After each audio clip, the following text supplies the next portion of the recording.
A soft drizzle pattered against the window panes of Thistleton Café early on a Tuesday morning. The cafe was just stirring to life, the comforting aroma of fresh scones and herbal teas wafting across the cozy space. Amelia Prescott, the cafe's owner, was wiping down the chalkboard menu, humming a gentle tune. She glanced at the clock above the counter. 7:15. Any moment now, her first customer would push through the door, eager for a warm cup of coffee and a place to escape the rain. Unfolding her apron, Amelia smiled at the newly arranged display of jam-filled pastries. Most folks in Thistleton were kind, predictable souls, seeking routine comforts. But this morning was different. She couldn't shake an odd little thrill of anticipation, as though a gust of change had breezed into town with the rain. Perhaps it was merely the hush of an overcast day. Yet a small voice inside told her otherwise. The front door creaked open. In walked a gentleman, draped in a charcoal pea coat, the hem wet from the drizzle outside. Tall and lean, he carried an aura of quiet urgency. Amelia hadn't seen him before, which wasn't unusual. Her cafe sometimes played host to travellers passing through. He stepped up to the counter, politely removing his cap, revealing salt and pepper hair. "Good morning," Amelia greeted, adopting her usual friendly tone. "Welcome to Thistleton Café. How can I help you?" The man's voice was gravelly yet warm. "A black coffee, please, extra hot, and a blueberry scone." Amelia poured the coffee, steam rising alluringly into the air. She served it up alongside a blueberry scone on a small porcelain plate. The gentleman's gaze flicked around the cafe, as if appraising the snug tables and shelves of quaint tea sets. He thanked her quietly and settled at a corner table. With deliberate care, he placed a small stack of coasters in front of him. They were plain enough, though they sported a design depicting a cluster of thistles, something Amelia had never seen before in her cafe. Thistleton had its share of local crafts, but these coasters were different. Each had a few cryptic symbols etched in the corner. Something about the man's furtive manner piqued Amelia's curiosity. He sipped his coffee, stared at the coasters for a long moment, then jotted something on a small scrap of paper. With a distant nod of satisfaction, he tucked a single coaster into his coat pocket. The rest he left on the table. As Amelia watched him through the reflection in the glass display, the bell jingled again. 2 local regulars stepped in, chatting about the drizzly weather. She welcomed them, prepared their usual orders of chamomile tea and banana bread, and glanced back at the corner. The gentleman had vanished, as quietly as he arrived. But on the table remained a single coaster he had left behind. Amelia carried a tray over to clear the dishes, hoping for a passing glance at the strange item. She gently lifted the coaster. The faint symbols that had caught her eye were still there. A swirl and a shape like an arrow, with the letters WH scrawled in a corner. The rest of the coasters had been removed or taken. Maybe he'd left it as a memento? Or perhaps accidentally? Either way, it transfixed her with a small, mysterious pull. Slipping the coaster into her apron pocket, Amelia resolved to keep it safe until she found the man again, or discovered what it meant. Late that afternoon, Thistleton's drizzle cleared to reveal a tranquil sky, painted with soft pastel hues. Business began to dwindle, and Amelia's helper, a cheery college student named Beth, took over the evening shift. Amelia decided to step out for ingredients. She liked to replenish her stock from local vendors, so she grabbed her wicker basket and walked down the cobblestone street to the farmers' stalls near the town square. Passing the quaint bookstore and the retired clock tower, Amelia thought about the coaster in her pocket. She recalled the swirl, the arrow, and the letters WH. Over the years, she'd seen all sorts of odd tokens left behind by customers, love notes on napkins, doodles on receipts, but never anything that felt so intentionally cryptic. Something in her turned it over and over in her mind. Could it be a clue? Or was she merely intrigued by a traveller's tchotchke? At the farmer's stall, she purchased fresh blackberries and a basket of tomatoes. Closer to the next stall, she spotted her friend Violet Merriweather, who owned the antique shop across from the cafe. Violet was known for her eagle eye when it came to old trinkets and hidden meanings. If anyone might recognize the significance of an odd coaster, it might be her. "Violet," Amelia called with a wave, "I was hoping to catch you. Mind taking a look at something?" "Amelia, my dear," Violet exclaimed, adjusting her patterned scarf. "You've come at the perfect time. What have you got?" They ambled off to the side of the bustling market. Amelia pulled out the coaster and handed it over, watching Violet's expression intently. Violet's thin brows shot upward in curiosity. She traced a finger over the swirl and arrow. "There's something oddly familiar about this," Violet mused. "I've come across similar designs in old maritime journals. The swirl and arrow can represent directions or currents, and WH. That might be initials, or it could stand for something else." She eyed Amelia keenly. "Where'd you get this?" Amelia explained the mysterious customer, his quiet demeanor, and how he'd left the coaster behind. Violet nodded with interest, suggesting that Amelia should keep the coaster safe and pay close attention to any further clues. The following day, while clearing a few tables after the breakfast rush, Amelia felt a tense flutter in her chest when the cafe door opened. In strolled the very same gentleman. His eyes landed on Amelia, and something indecipherable flickered across his face. He approached the counter just as she finished wiping it down. Another black coffee and a single slice of the cherry pound cake were all he requested. He carried a small envelope in his hand, one that he tapped against the countertop. Amelia poured his coffee, careful to maintain a polite composure. "Will you be staying, sir?" she asked softly. He only nodded and returned to the same corner table as before. This time, she noticed he had 2 new coasters, identical in design but with different markings. Her heart thudded with curiosity, but she forced herself to check on the other guests first. The man drank halfway through his coffee, then beckoned her over. "This cafe has a pleasant warmth," he said in a low voice. "I've travelled around, but there's no place quite as comforting." Amelia smiled. "We do our best to make everyone feel at home. Sir, a question, if I may." She hesitated, watching his expression. "Do you happen to know anything about a coaster you left behind yesterday?" He paused, then slid a folded piece of paper across the table. Despite the swirl of questions in her mind, she opened it carefully. It was a hand-drawn map of Thistleton from decades past, clearly penned by someone meticulous. In the corner was a marker labelled W. Heirloom, with a small arrow pointing to a location near the old clock tower. "There's an object hidden somewhere in this village," he explained, voice barely above a whisper, "and these coasters are part of the puzzle to find it. It's a family heirloom that went missing a generation ago. I've been led to believe it ended up in Thistleton." Amelia blinked. "Why leave them behind?" "I need help," he admitted.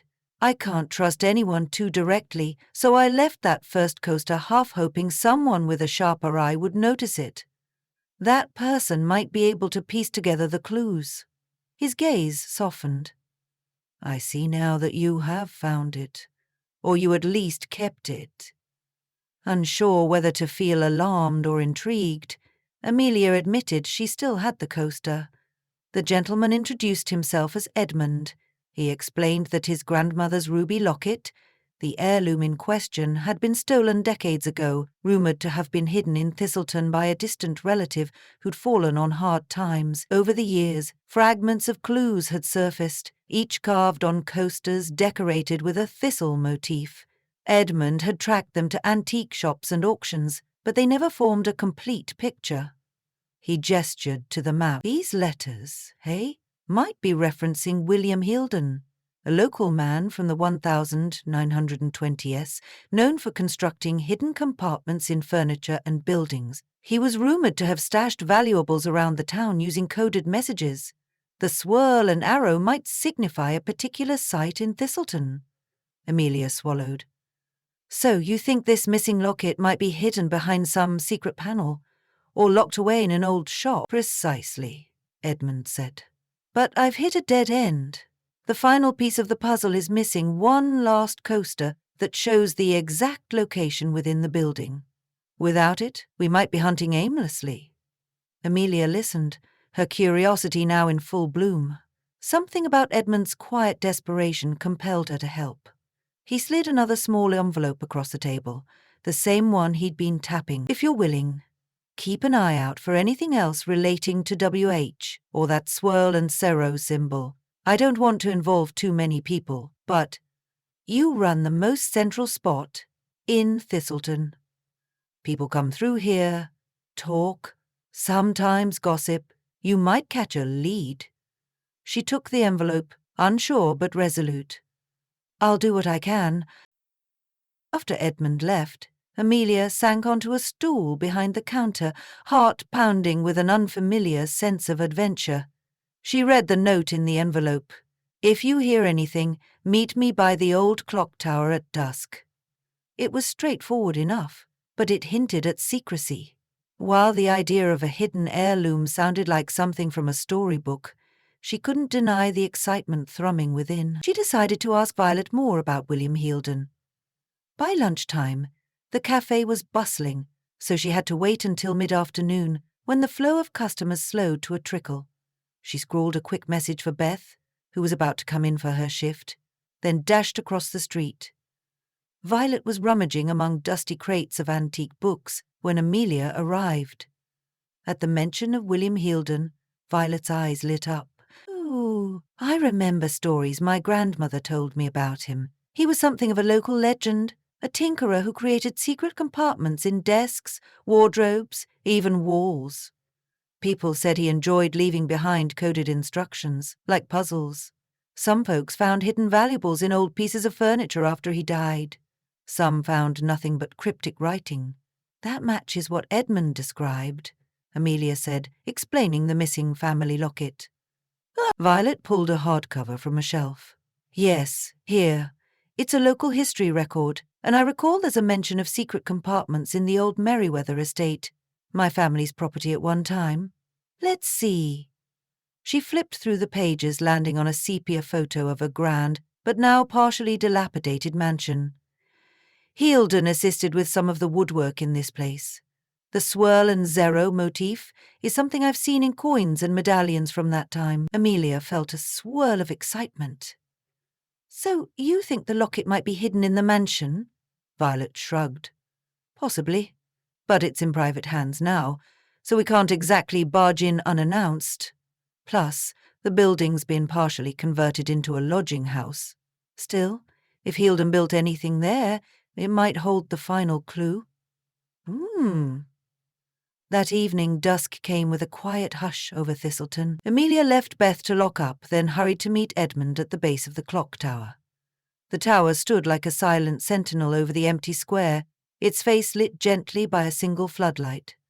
She found Edmund leaning against the old stone, reading the same vintage map. Shadowed lamplight fell across his features, making him look more determined than ever. "What did you learn?" he asked in a low voice. She recounted her conversation with Violet. Edmund nodded gravely, glancing at the map. "Merriweather Estate, yes. I had a hunch. Even found references to it in some old letters. Problem is, I'm missing the last coaster, the one that presumably shows exactly where in the estate the locket might be." Amelia hesitated, then remembered something that made her brow furrow. "When I was browsing the antique store a couple of weeks ago, I noticed a unique coaster with a swirl shape, but it was sold quickly. Violet never mentioned who bought it, but she said a collector from out of town showed interest. Maybe that's the missing piece." Edmund let out a breath. "Then we need to find the collector, or at least glean the design off that final coaster." He tightened his coat collar. "Would you speak to Violet again, see if she can find out who bought it? I'll try to get permission to check the estate." Amelia agreed, taking the map from him for safekeeping. They parted ways, each slipping into the calm Thistleton night, the weight of unanswered questions lingering behind them. Bright sunshine greeted Thistleton the next morning, as though trying to offset the day before's drizzle. Inside the cafe, Amelia moved briskly around the kitchen, preparing pastries and ensuring everything was in place for the busy breakfast crowd. She had scarcely opened the doors when Violet arrived, breathless from rushing over. The moment Amelia saw the wide-eyed excitement on her friend's face, she ushered her behind the counter for privacy. "Amelia!" Violet exclaimed. "I found the buyer of that coaster." Amelia glanced around, mindful of eavesdropping customers. She leaned closer. "Go on." "It was purchased by a certain Miss Penelope Green, a travelling collector with a penchant for local artifacts. Penelope was staying at the newly renovated Merriweather lodging house. She might still be around if we hurry. She told me she'd be leaving Thistleton soon to travel north." The mention of the lodging house, which was part of the old Merriweather estate, sent a thrill through Amelia. It aligned perfectly with the suspicion that the heirloom was hidden there. If Penelope was staying on the premises, perhaps the final clue was practically next door to the locket itself. "I'll go right away," Amelia decided, untying her apron. "Beth can handle the cafe for a bit." Violet nodded, and they parted.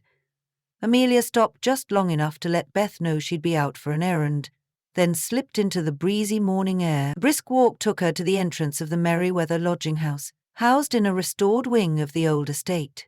The imposing facade had been cleaned up, though traces of its centuries-old grandeur remained. Inside, the lobby smelled faintly of polished wood. Amelia approached the receptionist, a kind-faced woman in a tidy uniform. After inquiring about Penelope Green, the receptionist pointed her down a hallway. "Room 14 at the end," the woman said, gently cautioning that Miss Green was preparing to depart. Amelia found the door, knocked softly, and introduced herself. A voice invited her in. Stepping inside, she was momentarily taken aback by the array of antiques spread across the small table near the window. Trinkets, old newspapers, even a battered trunk. A woman in a lavender suit stood near a suitcase folding garments. Penelope Green possessed an air of confident curiosity, her eyes dancing with interest. "To what do I owe this surprise visit?" Penelope asked mildly. Amelia explained her café, the conversations with Violet, and the hidden heirloom rumoured to be in the estate. Penelope listened intently, tapping her chin. When Amelia mentioned the Swirl and Sorrow coaster bearing William Healdon's initials, Penelope's curiosity piqued. "Oh, you mean this?"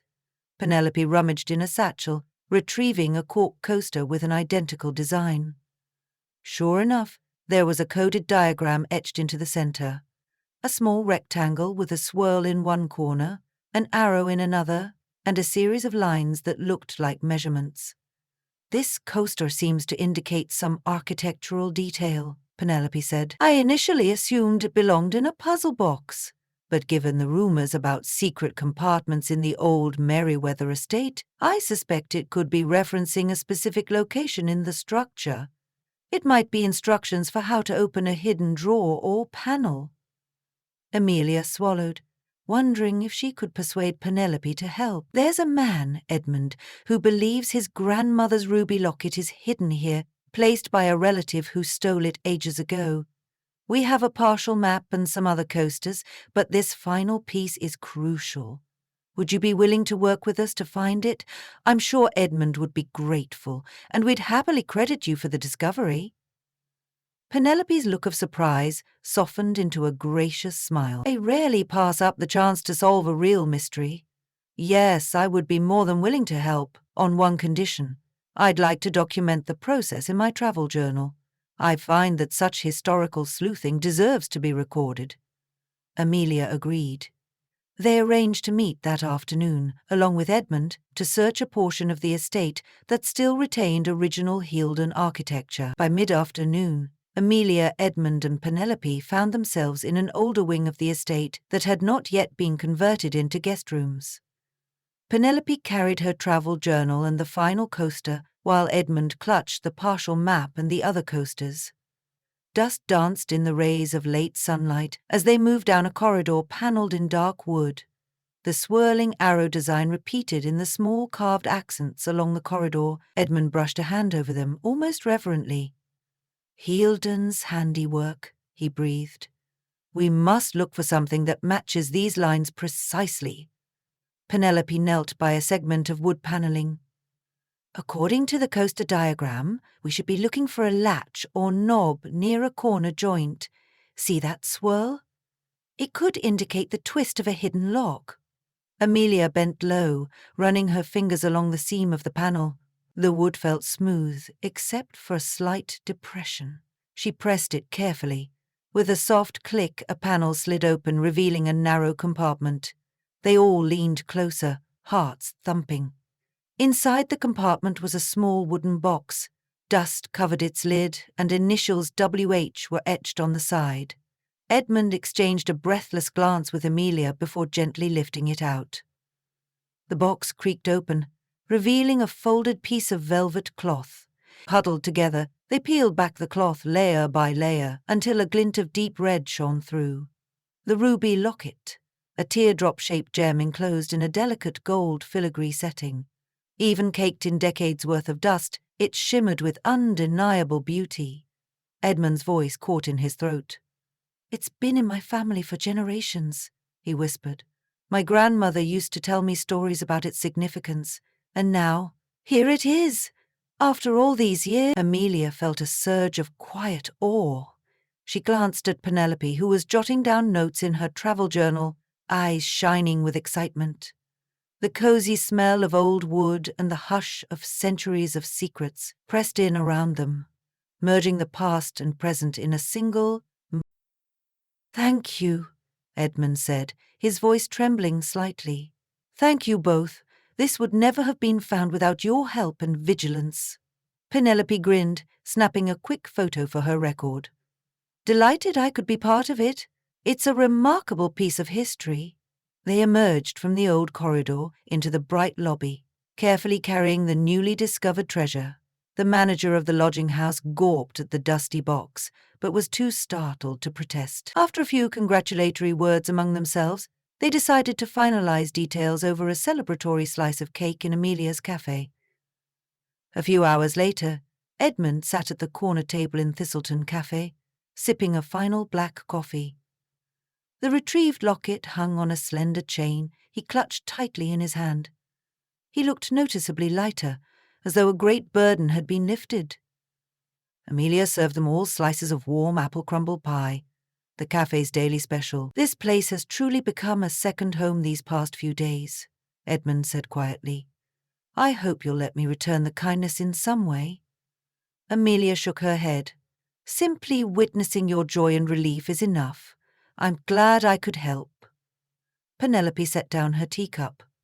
"A toast, then, to new friends, grand discoveries, and the wonderful little secrets hidden in small towns." They all raised their cups in a gesture of camaraderie. Outside, twilight was settling in again, casting purple shadows across Thistleton's quaint streets. Inside, the cafe lights glowed warmly, a beacon for anyone seeking comfort. The day's drama melted into a gentle sense of accomplishment, one more story woven into the fabric of Thistleton's history. Amelia felt a satisfying hush as she locked up that night.